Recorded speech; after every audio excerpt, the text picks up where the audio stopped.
মৰমৰ ঠিকনা বিচাৰি ৰচনা ৰূপম বৰুৱা। পশ্চিমৰ আবেলিৰ বতাহজাক আজি হঠাৎ বলিব ধৰিছে। সেই ৰিঙা ৰিঙা সুৰেটি মোৰ মন গ্ৰহণত বাজি উঠিছে।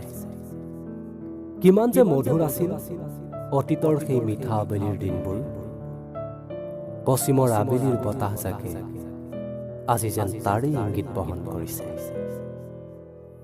স্মৃতিবোৰেও বাৰে বাৰে আহি খুন্দিয়াই ধৰিছেহি মোৰ মনৰ কোঠালি।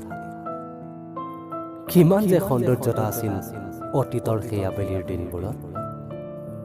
কথা আছিল আজীৱন লগৰী হোৱাৰ, কথা নাছিল চিৰজীৱন তুমি মোক পাহৰি যোৱা।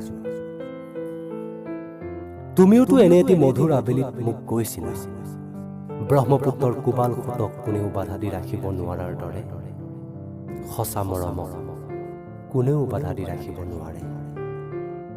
কিন্তু হঠাৎ তুমি হেৰাই গলা সময়ৰ সোঁতত, আৰু হেৰাই গল তোমাৰ আজীৱন ঠিকনা। সেয়েহে আজি আবেলিৰ পশ্চিমৰ বতাহজাকৰ সৈতে দিশৰ বুকুৱেদি নাও মেলি ভটিয়াই আহিছো তোমাৰ আজীৱন ঠিকনা বিচাৰি। লগ পালে কথা হ'ল পুনৰ তোমাৰ সৈতে, জীৱন নদীৰ মৰম ঘাটত ভুমুকিয়াই চাম তোমাৰ হৃদয়ত থকা সঁচা মৰমবোৰ আজি আগৰ দৰেই সজীৱ হৈ আছেনে।